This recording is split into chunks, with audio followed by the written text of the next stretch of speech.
John Sonmez here from BulldogMindset.com. And today I have someone who a lot of you guys need to meet. And he's Dr. Glover, who is the author of No More Mr. Nice Guy.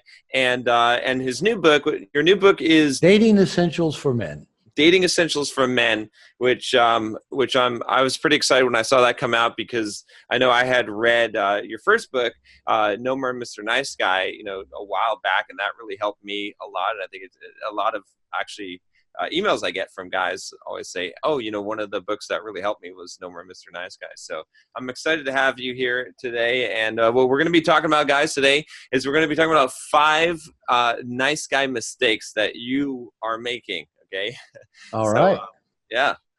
So welcome.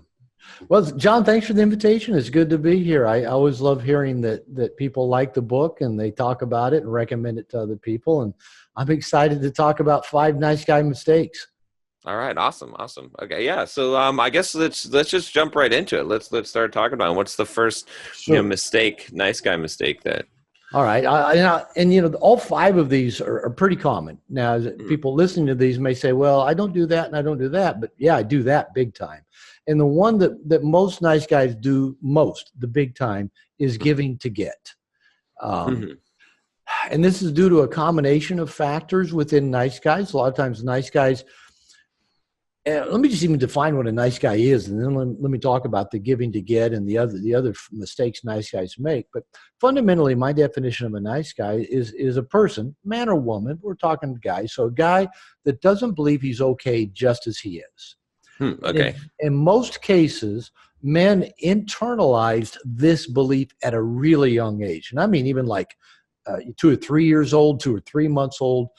All children start internalizing emotional beliefs about themselves and the world at a really early age based on the experiences they're having, typically in family, but in other contexts around them. And children, being really narcissistic by nature, believe they are the cause of everything that happens to them. So all children, based on experiences, they're hungry, nobody feeds them, or, dad disappears, or mom's sad all the time, or mom and dad are fighting. Those things all create stress and anxiety for little children, and they internalize a belief that they are the cause of that. And if they are the cause of that, there must be something wrong with them. And that gets internalized in the form of what psychologists call toxic shame, i.e. I'm not lovable, there's something wrong with me, people can see that. And it creates a grandiose belief on one end that I'm really terrible. I cause these bad things that are happening that are so painful. But there's a flip side to that grandiose belief that I can fix everything. I can make everything good. And we'll talk about that theme kind of throughout the 5 mistakes of I can fix it. I can make it good. But a core piece that happens with a lot of nice guys is they internalize a belief that they should not have needs. They're bad for having needs, or everybody else's needs are more important than their own. So what happens is that they often develop something that I call covert contracts.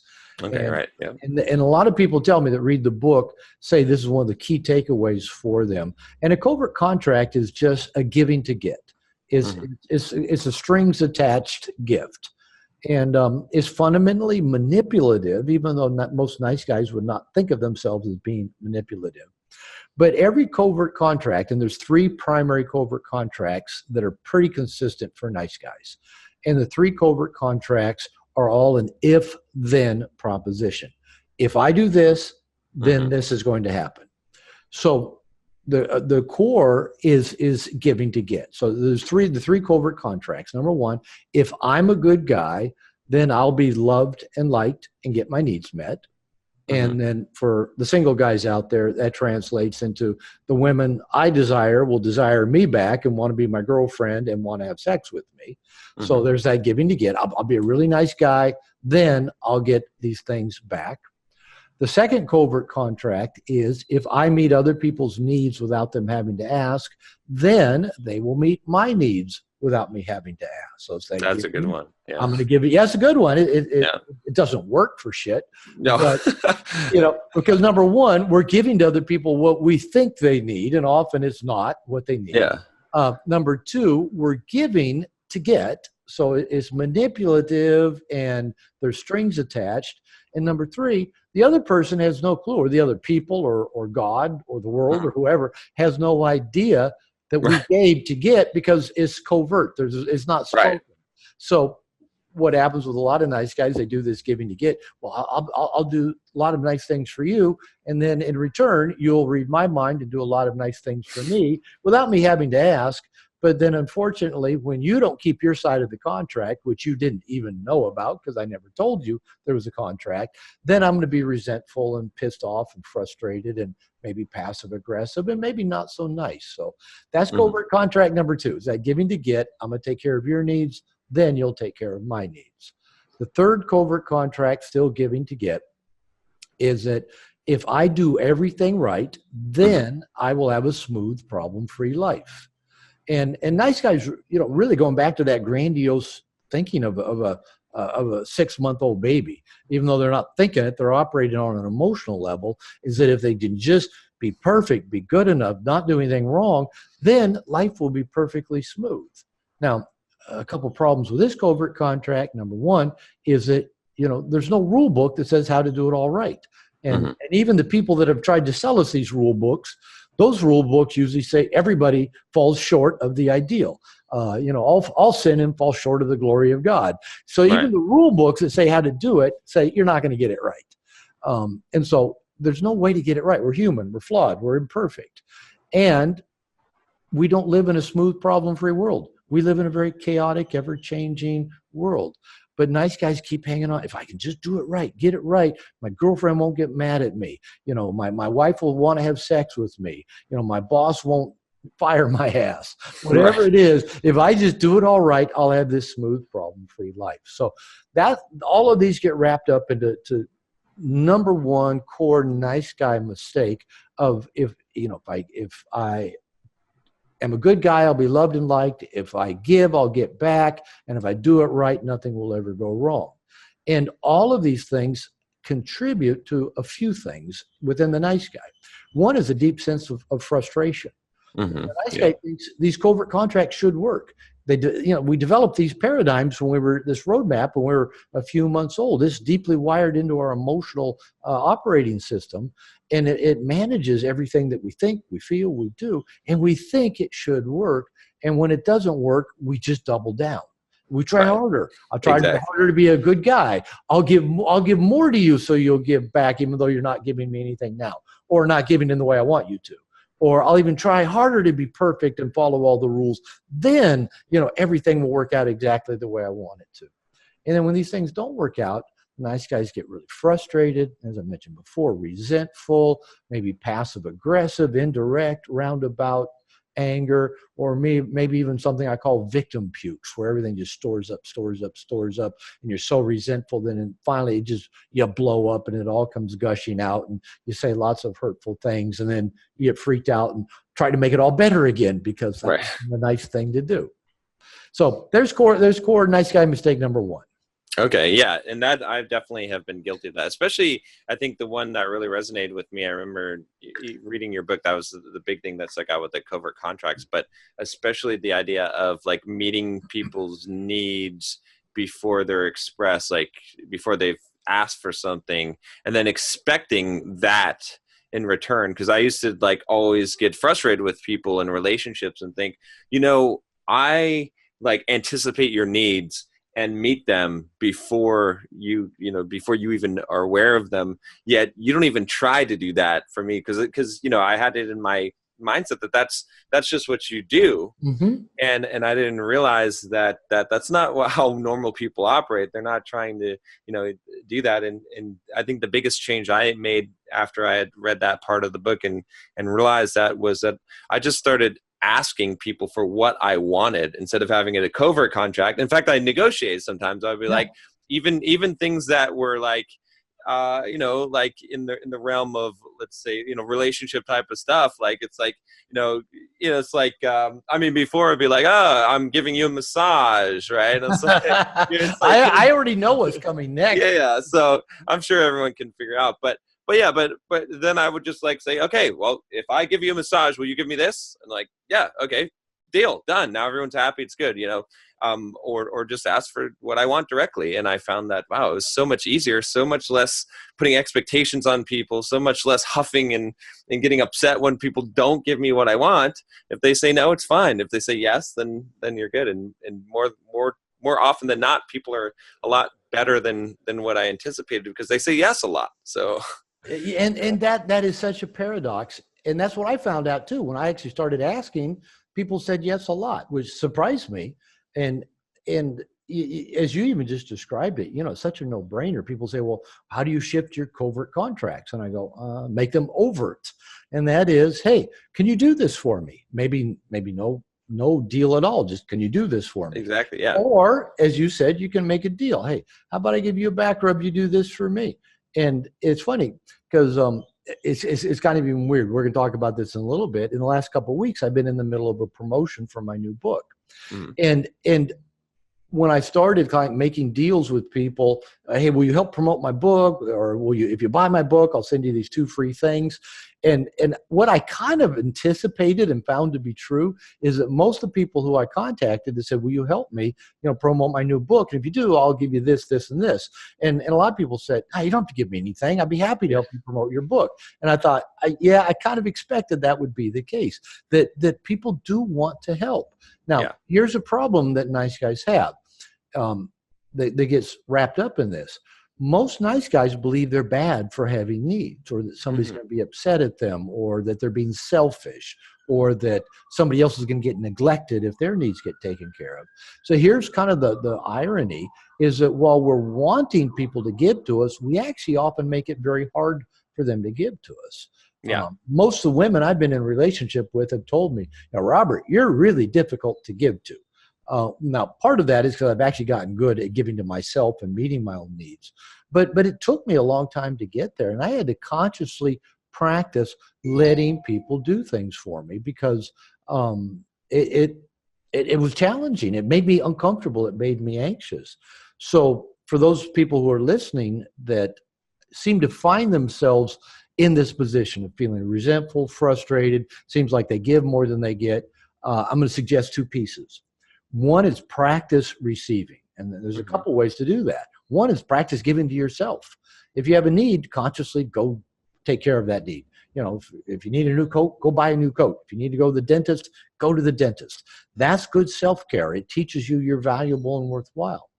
The second thing is surround yourself with people who are open and willing and happy to help you meet your needs. Because one of the things that nice guys do is that we don't usually surround ourselves with a lot of people, which is going to be one of our points we're going to get to in a minute. But we actually tend to pick the people who are least capable of giving to us. And then we get frustrated and resentful. And we do that because it feels normal. It feels familiar. The human brain does what feels familiar, even if what feels familiar sucks and doesn't make us happy. We'll still keep doing it because it feels familiar. So this is a conscious process when I work with nice guys of help them to create what I call cooperative reciprocal systems. People, organizations, professionals that they consciously bring into their life, that they co-create these systems to help them get their needs met. And then they have to practice receiving. An example I gave, I dated a woman for a couple of years, and I met her because she worked at a high-end retail store. She sold me shoes. And we started dating.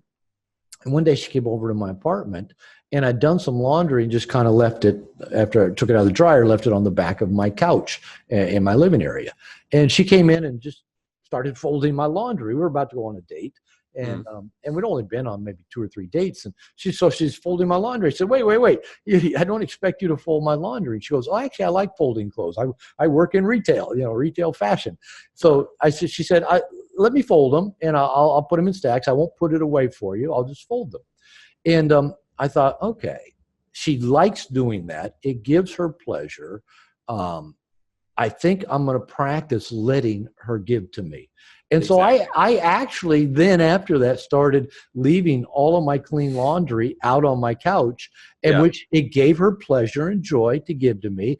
I had to feel my anxiety that, oh no, I'm doing something wrong. She's going to be mad at me, blah, blah, blah. And like she said, I won't put it away, but I'll stack it up here. And I said, actually, after you do it, I don't put it away either. I leave it in stacks to remind me that somebody loves me. That was a Yeah. loving thing to do. And it Yeah. reminded me, let people love me. And the one thing I often tell nice guys, I'll ask them, I said, it gives you pleasure to do nice things for other people, right?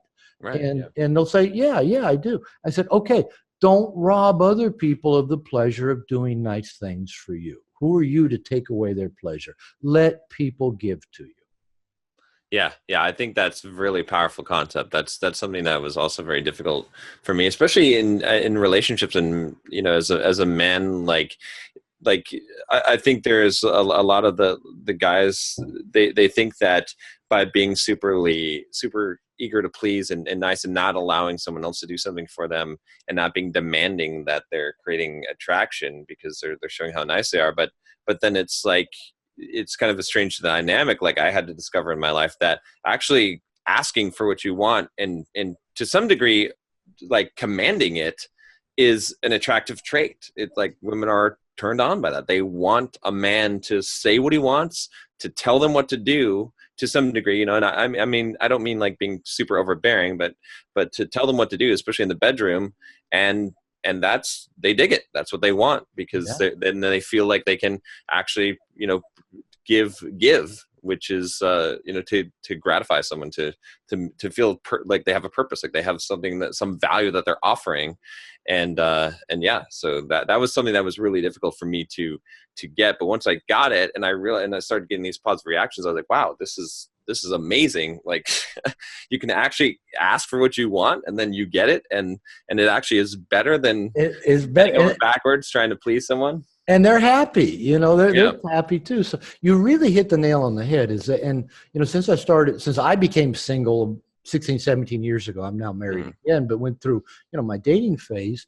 I quickly learned that being that passively pleasing nice guy does not turn women on. Right. Trying to please them, doing things for them, buying them gifts, getting them surprises. We think that will make them like us. It actually just, it kind of turns them off. It creeps them out. Women tell me, this guy gave me a gift and we've only been on 2 dates, and it kind of creeped me out, because they think, okay, they get the covert contract thing. Yeah. We're trying to buy their love. And, interestingly enough, paradoxically, there's actually a psychological principle that doing something for somebody makes you like them more. So, Hmm. for example, as you kind of alluded to, that if you tell someone to do something for you, and that's even one of the principles I teach single guys, is I call it 3 T's: tease and tell. And I say, tell the woman to do what she already wants to do. Hey, Hmm. come on over here, or do this, or take your clothes off and get in my bed. You say it, you tell them when you already know that that's what they're wanting to hear, and then Right. they like that you've told them to do that, with a loving, not a demanding thing. Sure. But the psychological principle is, if you say, hey, John, can you do this for me? And now, as you're doing it, your brain has to create uh, a, a pathway, in a sense, that doesn't have any dissonance to it.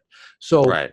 if you think I'm a jerk, but you're doing something for me, your brain doesn't like that dissonance. So your brain actually has to start justifying your behavior. You're doing something for me, therefore I must be an okay guy and you must like me.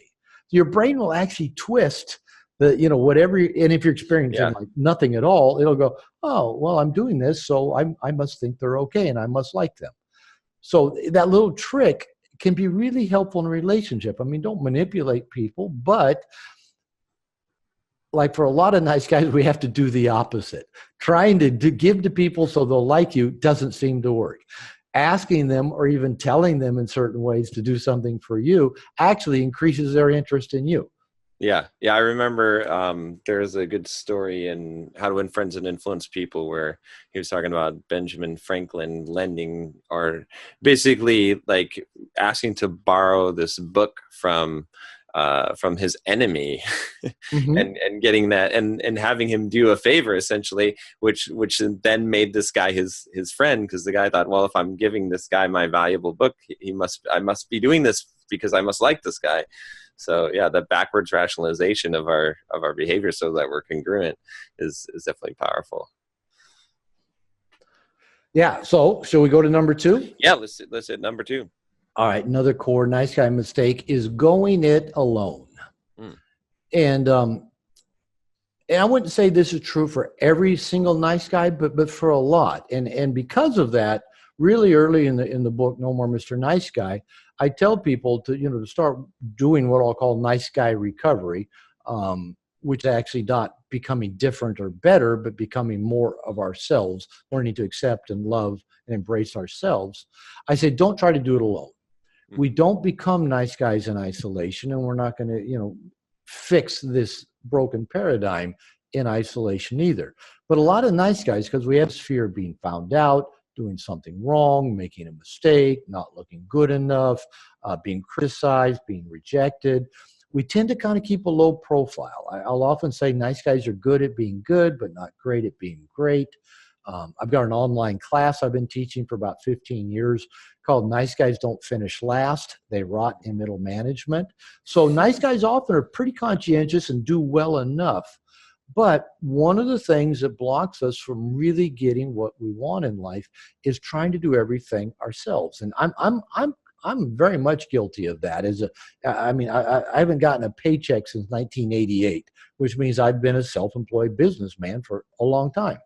And my biggest mistake I've made in business is trying to wear all the hats. The hat of the therapist, the hat of the marketer, the hat of the accountant, the hat of the tax guy, the hat of, every single hat. And that really has gotten in the way both of my success professionally, but it also gets in the way going back to what we were talking about earlier. We can't meet all of our needs. Now, we are responsible as adults for getting our needs met. That's my core definition of adulthood. Is it a person who's fully responsible for their actions and their needs and wants? So we can't get our needs met all by ourselves. We're tribal in nature. For 1.5 million, at least 2 million years, the tribe met everybody's needs, and we all contributed, and we all got something out of that. Go back a million years ago, if a person had a genetic makeup to be the lone wolf, to go it alone, they probably died alone and didn't pass on that particular gene set.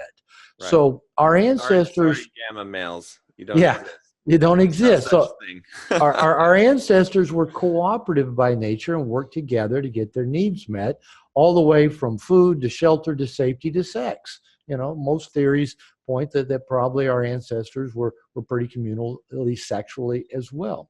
So nice guys, what I found is that while they're kind of complaining, well, I'm not really living up to my potential in work, and I can't seem to find or keep a girlfriend, and I'm just not all that happy, and I can't just seem to stay on my exercise program, is because they're often trying to do it alone. And often what they do in isolation is just kind of medicate themselves, maybe watch a lot of TV or surf the internet, or just, waste time doing things that are not productive. So one of the key pieces I work with nice guys on is, starting out, go get a coach, go join a men's group, go get some therapy, go work on being a social animal, whether you're in relationship or single.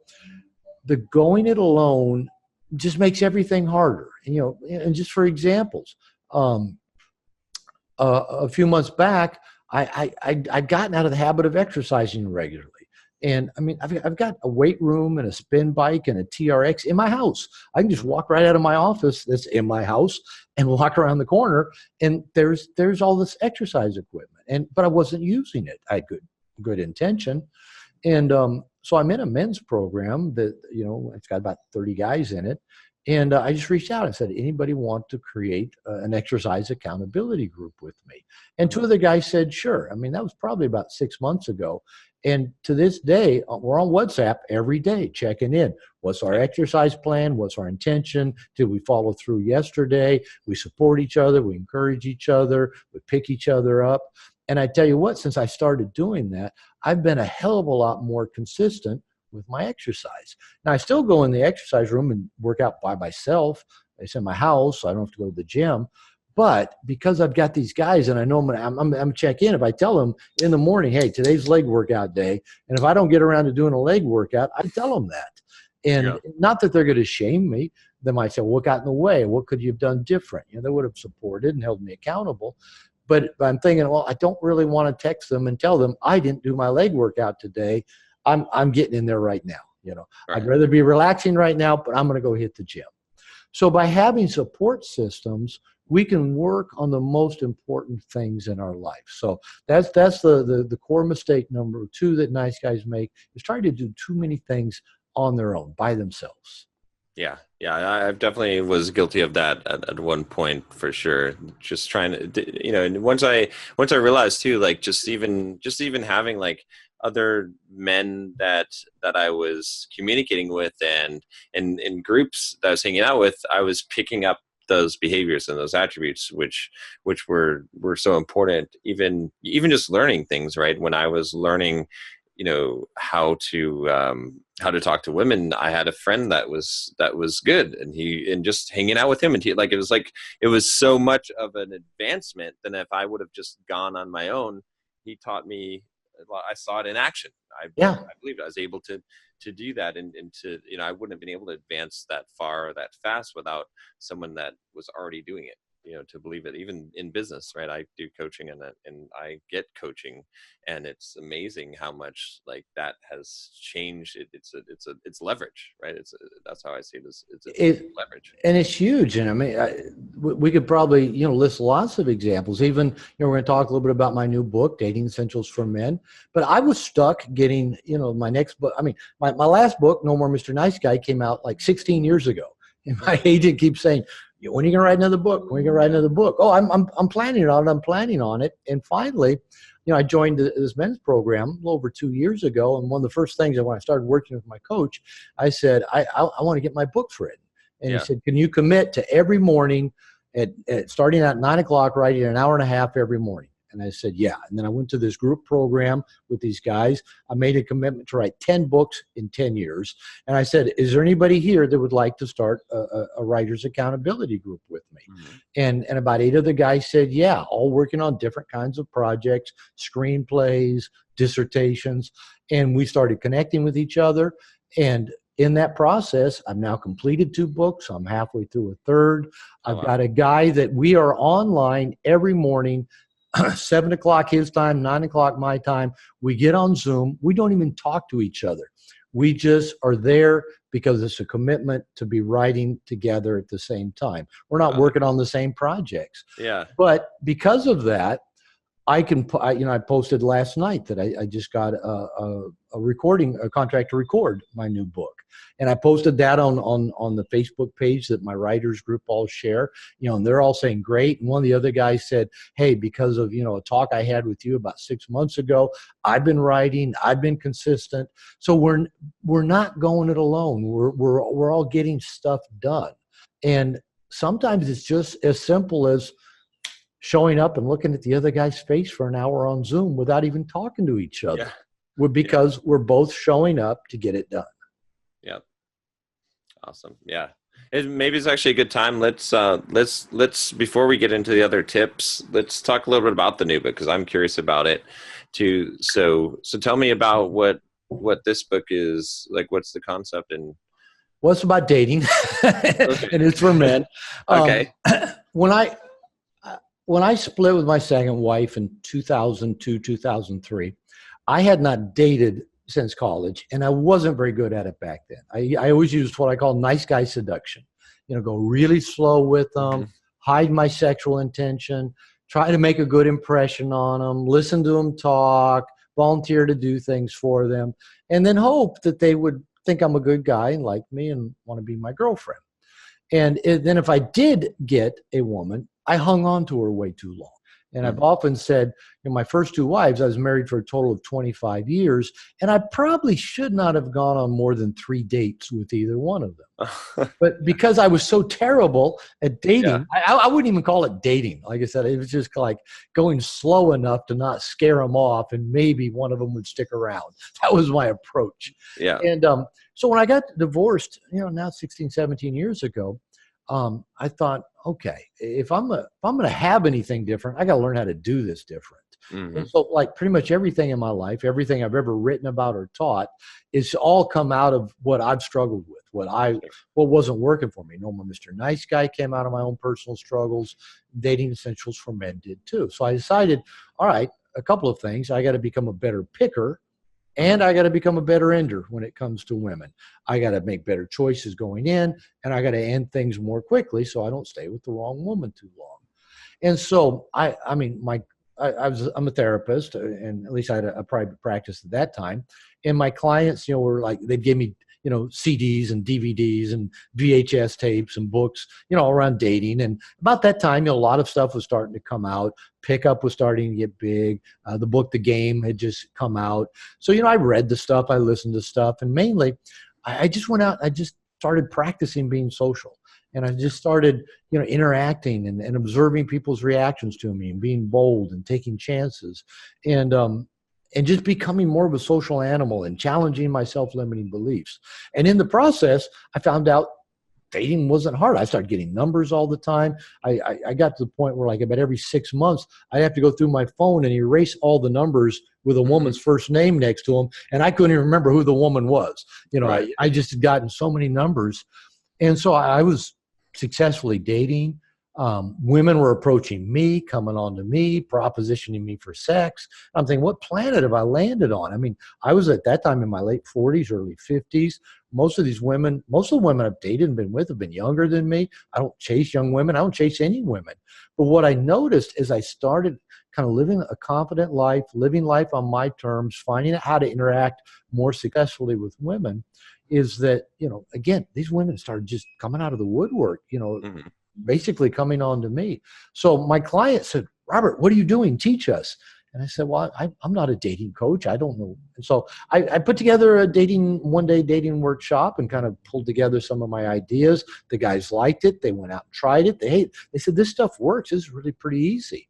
And by the way, guys make dating way too difficult. If you even just think about it, most guys' idea of learning how to date is being able to go to a noisy club or bar, see the prettiest woman in the room, walk across the room, start up a brilliant conversation. She falls madly in love with you, gives you a number, and wants to go home with you and fuck your brains out. Right. Now, that shit doesn't happen. Even for the really good players, it doesn't happen that often. And so somebody that has very little social skills, freezes up around any woman, let alone attractive women, and they want to go out and practice those kind of things. And then when they, when either they don't have the nerve to do it or they get shot down or it doesn't work, they go, oh, it just doesn't work. Women aren't interested in me. So I take a much more organic approach of teaching men how to be and live in such a way that makes them really organically attractive to women, that starts really attracting women to them rather than them targeting a certain woman to go, I want that woman because she's hot. So it's really a much more authentic approach. And again, as I got good at it, women were just, they're coming out of the woodwork. I slept with 4 different women in one weekend without even trying. And the stars just lined up. And so I started teaching men this. I started an online class called Dating Essentials for Men, actually 4 online classes, 4 classes with 4 lessons that I started teaching probably 10, 12 years ago, taught for over 10 years. So I pulled all of that material together, all the best of my material, into Dating Essentials for Men. We're talking in June of 2019. The book just came out as an ebook earlier this month. Before it was even available, it shot into the top 10 of dating books on Amazon, which ironically, No More Mr. Nice Guy is perennially in the top 10 of dating books, even though I was married when I wrote it and was a shitty dater. So I guess that says something in itself. And as I said, I just got a recording contract, just signed it this morning for a recorded version of it. hopefully we'll get a print contract in the very near future. So it's already doing really well. It already got named an Amazon #1 new release in 2 different categories on Amazon, dating category and social skills category. So it's already doing well. Reviews already going up, and people are saying what I've always heard: hey, this is easy, it's authentic, and you got to get out and work it, but it's not the quick and easy, oh, if you just do this, women will take their panties off for you. It's not that kind of approach. And so, I'm having a lot of fun with it. People are responding well to it. It's what I've been teaching for years. I'm married now. I'm approaching 3 years married to my wife, and she approached me. And I walked through that open door, and she's an amazing woman. She treats me like gold. She's a gym rat. She takes good care of herself. She's as honest as any woman I've ever met. She gets mad at me if we don't have sex, at least once a day. She'd be happy to have sex 2 or 3 times a day, which we often do. And I'm 63, and just this woman just is head over heels for me, because I learned how to date, how to be that good picker, how to be the good ender, and how to attract women to me. So that's really what the Dating Essentials for Men is all about. That's the premise of it. Okay, awesome. Yeah. And that's I think that's great. That's I really like the idea of becoming the kind of person, like focusing on and becoming the person who takes life, on their own terms, and that becoming a very attractive trait, and not worrying what other people think, and getting out there, being social, finding, instead of there's a lot of information out there, I think, and it's I think most guys are not going to pick up stuff works, but you have to execute on it, and that's where the problem meets is that so many guys, they know the theory, but they don't have the balls to execute on it. And so if you're not going to execute on it, you need something that you are going to execute on. And that makes a lot of sense. And the basic core premise behind what I teach is becoming is probably the 2 core parts are becoming a social animal. Living life on your terms, being social, getting comfortable in your own skin, talk to people everywhere you go, and challenging your self-limiting beliefs. The reason most people don't act on what they learn to do is that their self-limiting beliefs get in the way. And this is true if you're a nice guy, not nice guy. And like, for example, I had self-limiting beliefs that women weren't attracted to me, especially maybe attractive women. And because I believed that to be true, I acted in a way to make sure it was true. And another self-limiting belief I had is that women did not like sex, and thought that men who wanted to have sex with them were bad. So because I believed that to be true, I repressed all my sexual intention from women, and thought, well, maybe by repressing my sexual intentions, they'll want to get naked with me. Like that makes sense somehow. Yeah. But our self-limiting beliefs seem logical to us, and because they're often operating at a really unconscious emotional level. So So I do a lot of work in the book on helping people become aware of and challenge and overcome the belief systems that are operating that keep them from getting what they want, in all areas of life, but especially with women, with love, with sex. Yeah. No, that's really good. I think that's, well, actually, little side note here, or a little side trail. I'm just curious what your thoughts were on, I don't know if you've heard of the black pill and the incel, right? Essentially, like there's this real thing that's been growing around this ideology called the black pill, which is basically a lot of guys, a lot of YouTubers and whatnot communities, where they're basically saying that the black pill, the truth of reality, is that looks are the only thing that matters, and that if you don't have it, you're not going to attract women, that there's nothing, confidence doesn't matter, game doesn't matter, any of these things, it's just looks. And so it's creating this, these, what I would call self-limiting beliefs, where all these guys it's an echo chamber. They're believing all these things. And then, so they're just giving up. They're just giving up on life. They're like, I guess my life is worthless because I'm not a super attractive guy. Yeah. I think it's horse shit from personal experience. I'm familiar with the red pill, blue pill stuff. I've got, a lot of friends that are really deep into that. I know about the incels. I think the blue pill, I'd heard of it, but you've described it the most in detail for me. Here's my belief system. I believe I believe that looks don't hurt. For sure. Yeah. I don't think women put the same emphasis on looks that men do. Hmm. They don't physically objectify us quite in the same way that we do them. I also think probably one of the best things any guy can do to make himself more attractive is hit the gym on a regular basis. Yep. If you can't tuck your shirt in without your belly, popping the buttons out, Yeah. you may, unless you're, loaded, got a lot of money, Yeah. that's the simplest thing we guys can do to improve our stock is get in shape. Now, that doesn't mean become a big steroid-ridden guy, because, like I said, I'm 63. I try to work out regularly. I'm not religious. I'm not a gym rat. I'm in decent shape. I dress, well enough. I live in Mexico, so I'm using shorts and flip-flops most of the time. But more than that, I'm comfortable in my own skin. I like me. I do things on my terms. I live my life my way. Yep. And as an aging man with a receding hairline, all my hair is gray. I've got a birth defect, a scar on my face. Like I said, I'm 63 years old, lowering libido, and women still come on to me. Yeah. And I'm not rich. I do well enough, but I'm not rich. But my wife is 22 years younger than me, and we regularly, everywhere we go, we just went to LA this weekend. We live in Puerto Vallarta, Mexico. She's Mexican, typical jealous Latina woman, where everywhere we go, she's getting jealous because she says women are coming on to me or trying to get my attention or flirting with me. Half the time I'm going, who are you even talking about? Right. And she's a woman, so she's got that radar. And Exactly. the majority of the women that she points out are trying to get my attention. A majority are significantly younger than me. Mm-hmm. And again, it's not because I'm just the most amazing physical specimen walking around, but I'm comfortable in my own skin. So I would say, yeah, take good care of yourself. Get to the gym. You don't need six-pack abs. I've had many, many, many women and lots of good sex without six-pack abs. And you don't have to drive a fancy car. I drive a 13-year-old Honda CRV. I've dated driving Subaru station wagons, BMWs, Mercedes, old Volkswagen Jettas. It didn't seem to matter. The only thing I noticed with the nicer car I had, the women expected me to spend more money on them. That's about the only thing I really noticed. True.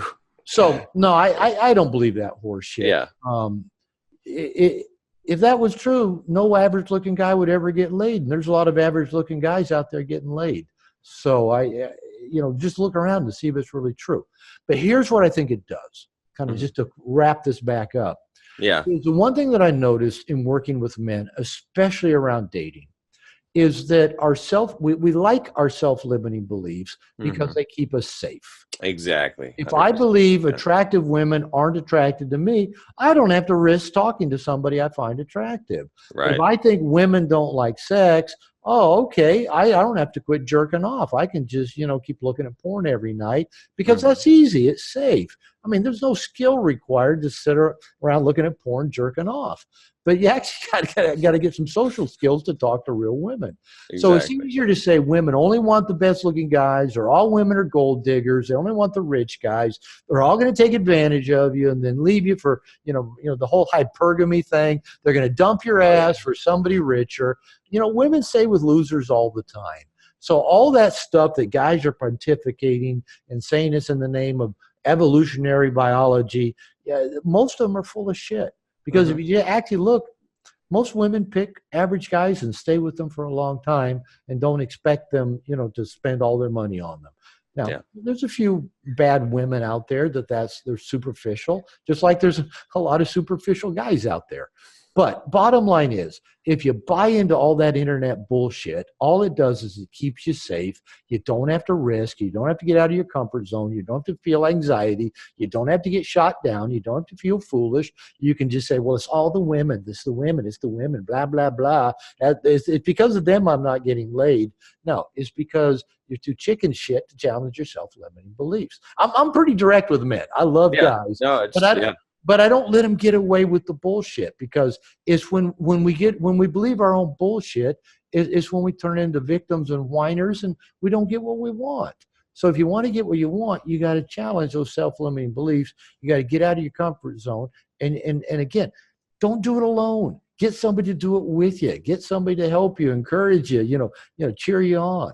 And you'll be amazed at the success you have when you quit believing that crap between your ears. Yeah, yeah, I agree with you 100%. It's our beliefs shape our reality. Like we get what we expect, and especially even you hit on the hypergamy and the whole thing. A lot of the MGTOW is like very very women blaming, and I have found even just from my personal experiences that it's not the women that like. If you're a nice guy, to bring it back to the nice guy thing, you get walked all over. It doesn't matter how good the woman is. Yeah.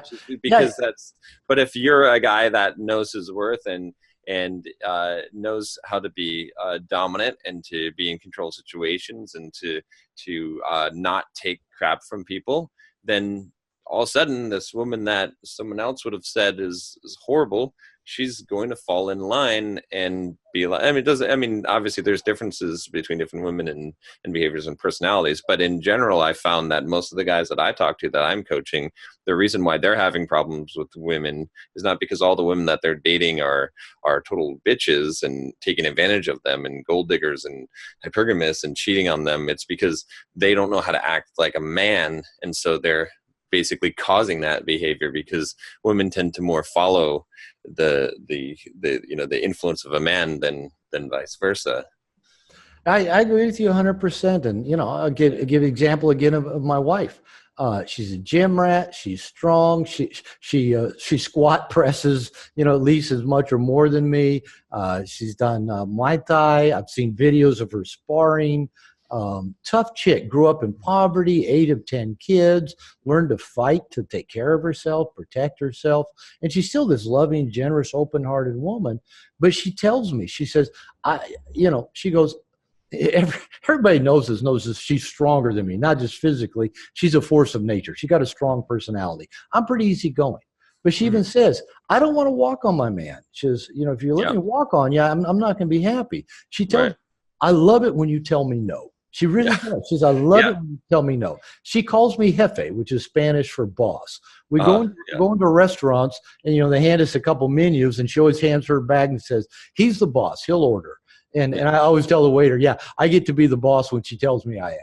And, we play with it and just emotionally, physically, she's stronger than me, but she doesn't want to be in charge or be the boss. She doesn't want to be able to walk on me. It's not a loving thing to do to let a woman walk on you.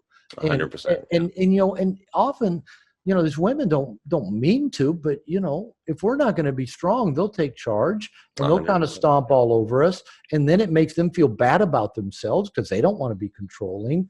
But if we don't take charge, they will. So and this is not about us controlling anybody or being a dominant asshole. It's showing up, living life on your terms. It's funny, when I was dating, women would tell me a lot, you have a lot of rules, because I'd make up rules in the moment just to say why we're doing this. Like, my rules became, I paid on the first 2 dates. I planned them. The woman would say, well, you paid the last date. Let me pay this one. I said, no, my rule is I pay, first date, I pay second date. Well, you have a lot of rules. And I go, yeah. Tell you what, if you want to go out with me a third date, I'll let you pay and I'll let you plan it. And I would make these up as rules. I say, is my rule you wait for me to open your door?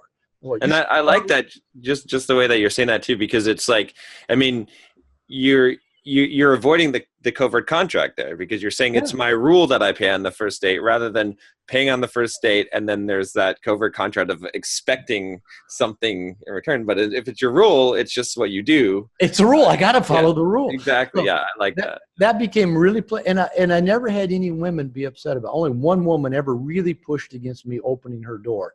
And that's too long of a story to go into. But, after a second day, anyway. She wanted to hump me on a city street after I continue to say, if you're going to hang out with me, I'm going to open your door. That's just how I am. I don't want anybody to control me. I'm not going to control you, but if you hang out with me, I'll open your door.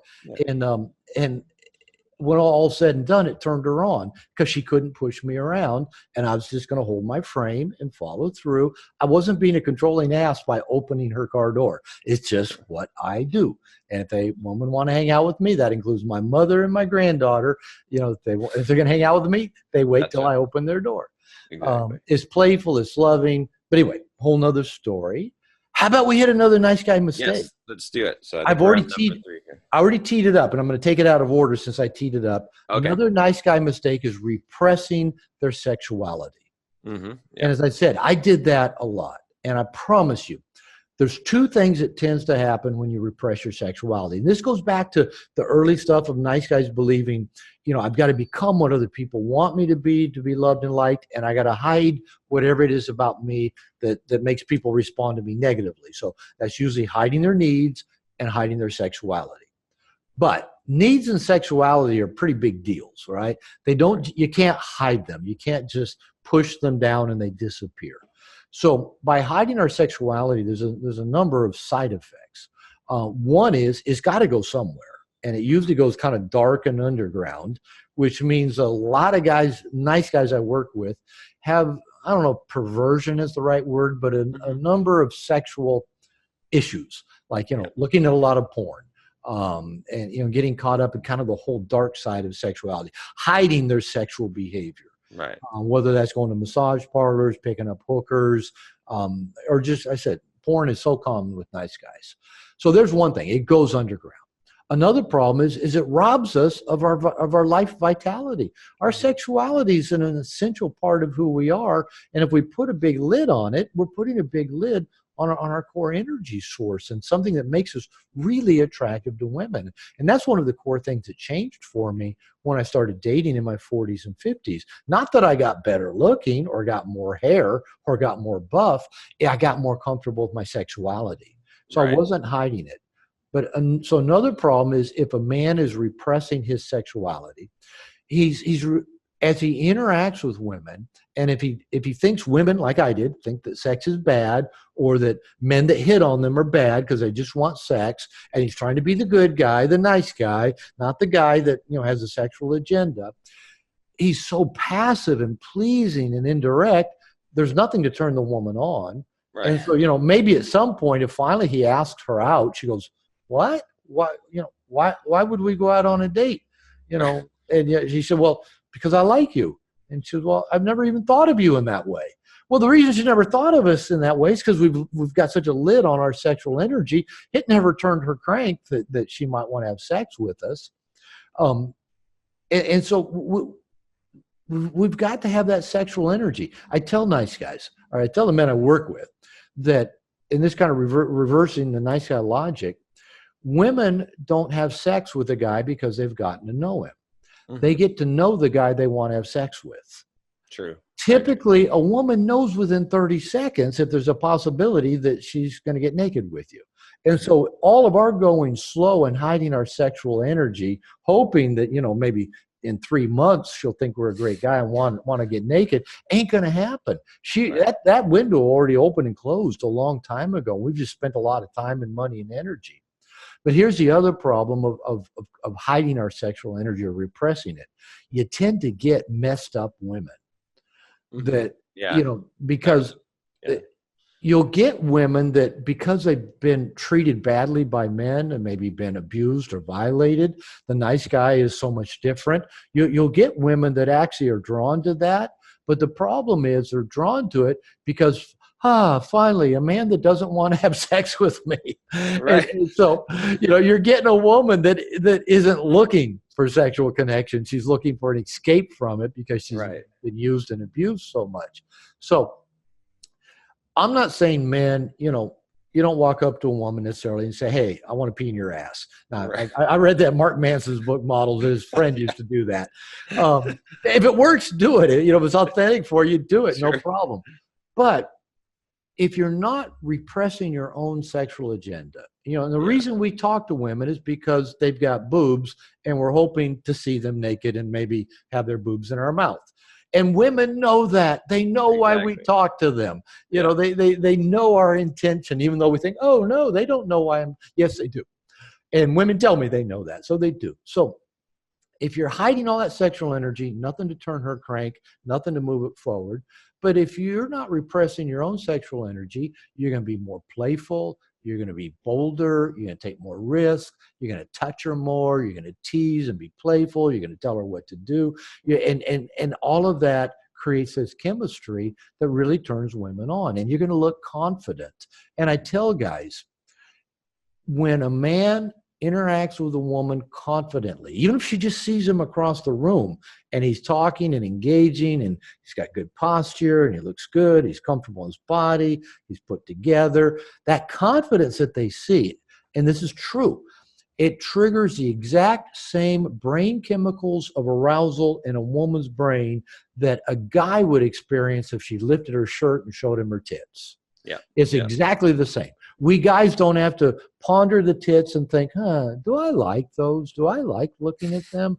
No, we get a surge. With Mother Nature wired, we get a surge of chemicals in our brain that's now like, we go dumb. That's all we can think about is, how can I get those tits in my mouth? It's like, that's all we can think about. That's what we feel. When women see a confident man, they have the exact same kind of, they go dumb and blind as well, going, what would it be like if he was holding me right now? And that's what they start thinking, and they get dumb too, actually. So guys, you don't have to be that best looking guy, but you can't repress your sexual self. Again, you don't have to come on hard. You don't have to be a perv about it. Just don't hide it. Don't repress it. Don't pretend it's not there. If you're talking to a woman, own it with yourself. You're talking to her because you hope you're going to see her naked. And be okay with that. Learn to be okay with that. And I actually had to do a lot of therapy around that to dump a lot of my sexual shame from going up in a very fundamental Christian church, just, bombarded with sexual shame. If you lust after a woman's breast, you're going to hell for eternity. I mean, that's what I was wired to believe. So I had to go work on that. And if you got a lot of sexual shame, if you've got a lot of sexual acting out, got a lot of sexual compulsions, there's groups out there, even online. Go work on that stuff. Get good with yourself. Get clean around your own sexuality. And it's one of the most attractive things about you for women.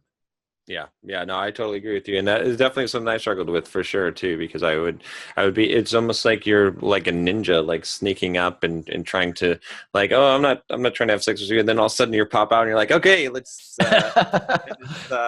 you've ruined it. I gave you a massage, right? Exactly. But when you're just from the front, from the beginning, because like you said, it's again, I think it's one of those things that like, it's creepy because women know why you're talking to them. It's because you want to have sex with them. And when you're repressing that, it's creepy because you have a hidden agenda.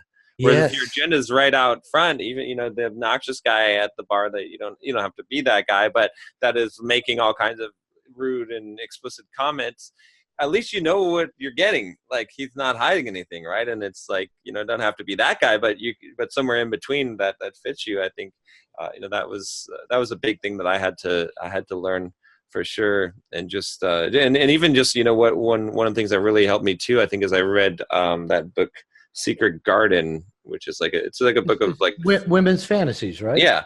And I kept on seeing there's a lot of fantasies basically around like being a prostitute or being, they had rape fantasies and things like that. But the thing that triggered when I was reading that, I was like, oh, what's really common, the common thread here is that what really turns women on is being desired by a man so much that he can't control himself. And when I started bringing that into my presence, it was like, wow, like lighting fires everywhere, because before it was like trying to hide, like to not project that. But when you projected that, okay, that desire, like I'm doing this because I'm compelled to do it because I can't control myself. Bam, that has just made such a difference. It was like a light bulb for me. Yeah, I like that. And, I like that you gave that example of kind of reading those women's fantasies. And just quickly, one of the ways I got rid of a lot of my shame and thinking women didn't like sex is I was working with like a 16-year-old client years ago. He was a son of a couple I was working with in therapy. And they said, hey, we think our son's looking at porn on the internet. This was back when, it just was starting to exist. Right. And the guy, and I asked the guy, he came to have a session. I said, your parents think you're looking at porn on the internet? He says, yeah, I am. I said, okay, what do you look at? He goes, amateur porn. I go, what's that? I didn't know. It's basically now what we'd call a selfie on Facebook. Right. But it was just, and he brought in a floppy disk of what he looked at. And it was just women having fun, posing for their boyfriend or with some girlfriends at a slumber party, being sexual and, kind of slutty and kind of naughty. And I remember looking at these images of these, mostly youngish women. And I thought, these women are having fun. They're sexual because they like it. They like being sexual. Yeah. And that actually really flipped a switch for me, like you're reading the women's fantasies, that wait a minute, the stuff between my own ears is the only thing getting in the way, not women. It's not that women don't like sex or that women are repressed. And, one of the things in the book I'm writing now is I talk about women being wired by Mother Nature to be sexual Ferraris. The problem is most men are sexual mopeds. Right, exactly. And the women have more places on their body to trigger orgasms than men. Women can have multiple orgasms. They're wired to have more sex with more partners and more often and enjoy it more than men. And guys go, "Oh, that can't be true." I go, "Well, it is actually. And if you quit being a sexual moped, you find out how true it is." And I think if women weren't wired to have a lot of sex, why have we put them in chastity belts? Why have we stoned them? Why have we put them in burqas? Why have we put scarlet letters on their head? Why have we burned them at the stake if they don't fucking like sex? Right. Apparently they do. And I think that just scares us because we haven't gotten comfortable with our own sexuality. Exactly. And they just have a higher bar, a higher standard. I think that's why it's like, because guys are like, oh, well, if women like sex so much, why does it seem so hard to get them to have sex with you? It's because their criteria for actually, going for it is higher, right? Whereas guys are a little bit more they're sexual Ferraris. Sexual moped will just take any hole, stick his dick in and come. And all right, I had sex. No, that wasn't sex. Women don't. They got a higher bar than that. So exactly. All right. How about if we just make this 4 mistakes? Okay, sounds good. We'll segue it into 4. And because the last one I've got fits well with what the theme we're already on, and that nice guys, a core mistake nice guys make is getting involved with fixer-uppers. Now, interesting. Okay. If you want to restore a classic car, a motorcycle, a bungalow home, great. I mean, that can be cool. It can be rewarding. It can be fun. But that's not true when it comes to relationships. With a lot of nice guys, because I know I used to believe this, and I wrote this in No More Mr. Nice Guy. I used to believe that any woman would be lucky to have me, but I didn't know why any woman would want me. I know that sounds a little paradoxical, but I know a lot of guys probably don't have to think about that too long to get it. And I thought, she'd be lucky to have me. I do all these nice things for her, but why would she just want me? I didn't believe I was just lovable as I was. So, like a lot of nice guys, in my past, I've tended to pick fixer-uppers. Women that, maybe were a little bit overweight, and if they just lost a little weight, they'd be great. Or, women that are just a little depressed, and maybe, got things in their life straightened out, they wouldn't be quite so depressed. Or maybe women that are just having a few problems with their money, and, once they get a stable job, or once I help them out a little bit, get the stress off them, they'll be better. Or, women that just will have someone to listen to them talk a little bit about their problems, help them get over that jerk that they used to be with, just a little bit of this, take this diamond in the rough, polish it up, and then she'll be so grateful for me, and I'll have this great girlfriend because I've helped fix her up. Yeah. And after years of doing that, I now have a mantra that is simply this: how you find them is how they are. Yes. You pick a depressed woman, I promise you. Doesn't matter how much polishing you do, 3 months, 3 years, 30 years from now, you're still going to have a depressed woman. Right. If you've got an angry, moody, unhappy woman, that's her nature. She's going to keep. You find a woman with money problems, even if you fix all of her money problems, the same issue that caused her money problems will show up somewhere else. Yeah. How you find them is how they are. And if you're dating down, if you're settling, if you're doing the fixer-uppers because you don't think a really good woman would want you, you got to go to work on that. Those, again, are self-limiting beliefs, and I have them. I know. I'm the king of that self-limiting belief. And there's a lot of great women out there that don't need fixing. that don't need polished up, that just, they're just looking for a good man to, have a good life with, have fun with, have a lot of great sex with. We don't have to go fix somebody up. And what I've even found, if from the very beginning you're starting a relationship by trying to make something better for a woman, either trying to impress her, listen to her talk about her problems, solve her money problems, help her find a new apartment to live in, blah, blah, blah, blah, blah, get her car fixed for her, help her find a new job, whatever, help her lose weight. That shit That's a dangerous one. It doesn't work. You want to be None of it works. public enemy number one. You want her to really help a woman lose weight. Yeah. None of it works, and it's condescending, and and it feels unloving to the other person. So don't settle. Get out there and get good at your dating skills, and make a list of what you're looking for in a woman. I call it creating a 5 and 5 list of 5 things you have to have for a woman to be a really great match, and 5 things you won't tolerate. If a woman has any of these, it's a no-go. It's just off the list. And so, get conscious about your dating. Challenge again those self-limiting beliefs that says I'm not good enough, a good woman wouldn't want me. And even if you're a guy in a relationship listening to this, even if you're in a relationship, don't settle. Communicate with your partner of what you want, what your standards are, what you expect for the good life that the two of you can have together. My wife and I talk all the time about how we want to grow together, about the great life we want to create together. We're both flawed individuals, and we both love each other dearly, and we're both each other's biggest fan, and we're both in therapy. And so we're working on creating this great life and growing together. Find someone like that. You don't have to find a perfect person, but find somebody who can own their shit, take accountability, and work on their stuff, and be a great partner. The two of you can bless each other's life.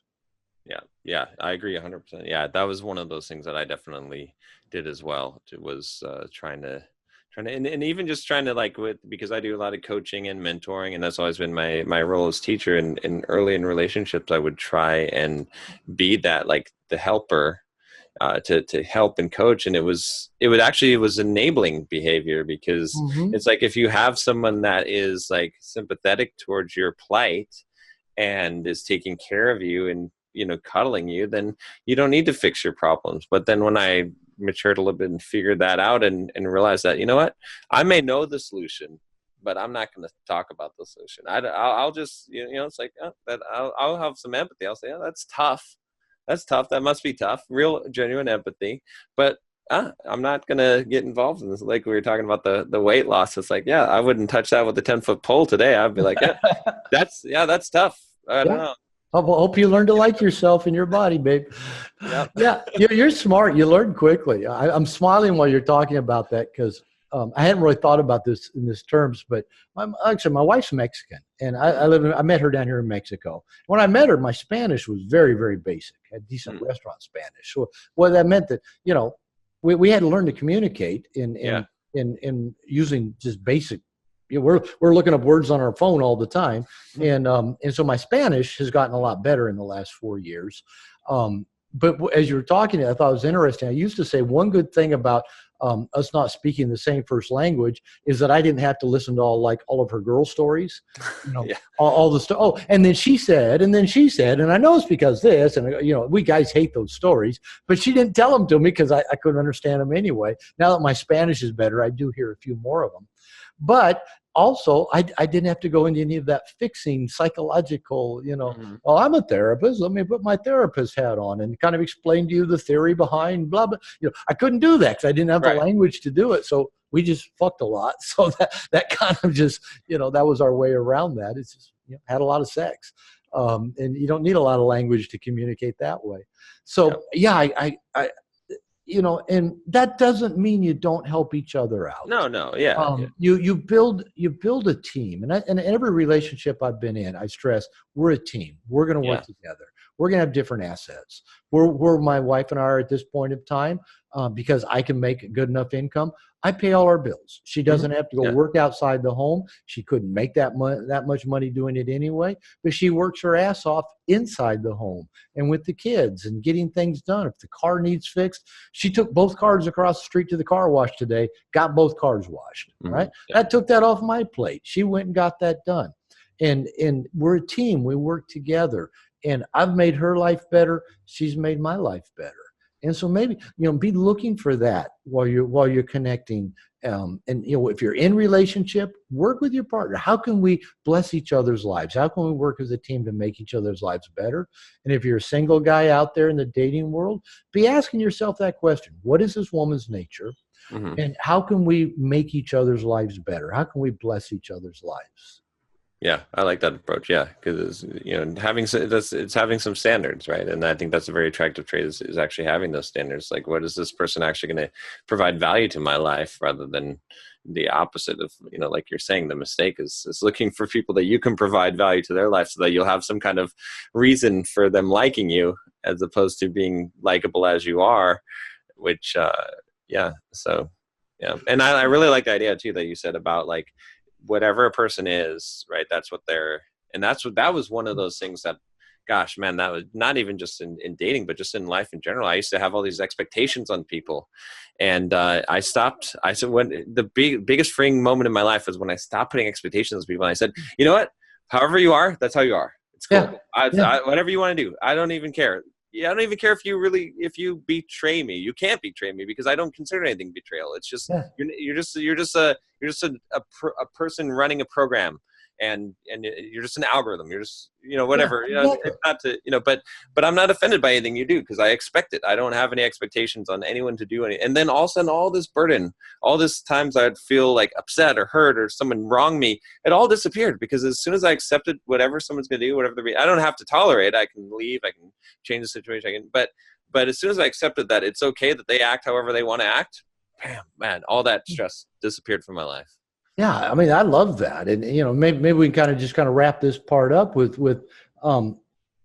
the question I tell guys to ask. If you're with a woman, whether it's a long-term relationship or third date or 3 months in, is if a woman does something that like bothers you or triggers you or upsets you, instead of asking the question, why is she doing this? That's not a really very helpful question.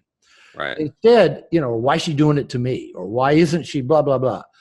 Ask yourself the question, what does this behavior tell me about her nature? That's a more informative question. For sure. Because if you start asking, because then you get to the place where you're talking about it, you say, okay, what this tells me about her nature is she's not particularly trustworthy. Or what this tells me about her nature is she's not particularly trusting. Or what it tells me about her nature is that she maybe doesn't enjoy sex all that much. Or maybe what it says about her nature is, she's lazy. But instead of saying, why can't she stick with the job? Or why can't she pay her bills? Or just say, what does this tell me about her nature? And that helps you avoid those pitfalls of thinking, well, I can fix this. I can fix it. No, if it is her nature to be that way, then you decide, does that work for you? How does that fit into your life? And if you meet women that their nature seems to be they don't trust men, decide, do you want to invite that into your life? If you meet a woman whose nature seems to be, she's looking for someone to take care of her financially, see how that fits into your life. See, that's her nature.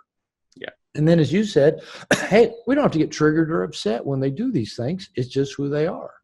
Exactly. Yep. 100%. Well, thank you. Thank you for this. This has been really good. I think a lot of guys will benefit from it. You guys, if you haven't already, definitely, get both of Dr. Glover's books, and it's going to help you, right? I mean, this is, if you enjoyed what we talked about today, I think you'll find a lot of value in both of those books, and really, I like the idea of, thinking about these things. It's not just tactics. It's not just, it's the real psychology behind it, which is really important, because it's people can give you tactics, but if you don't understand why you're doing things and why you change your behavior, it's not going to matter, because you're going to have thousands of situations in your life, and a tactic only applies to a specific situation, a specific context, whereas an actual theory of philosophy, understanding, you can adapt that to your circumstance. So appreciate all the time. Anything else, any final words, any obviously go and buy the book, guys, but yeah, I just tell the people, if they want to find out more about what I'm up to or what I'm doing, easiest way to find me is over at drglover.com, drglover.com. Got information about my online classes, workshops, and seminars. If they're single, go to datingessentialsformen.com, and you'll find all about the book, the bonus bundle that I share, the coaching that I do. So yeah, Go get No More Mr. Nice Guy. If you're single, get Dating Essentials for Men, and look me up. Drop me a line. Awesome. Go check it out. Thanks again, Doctor. John, thank you for the invitation. It's been fun. Yeah. Take care.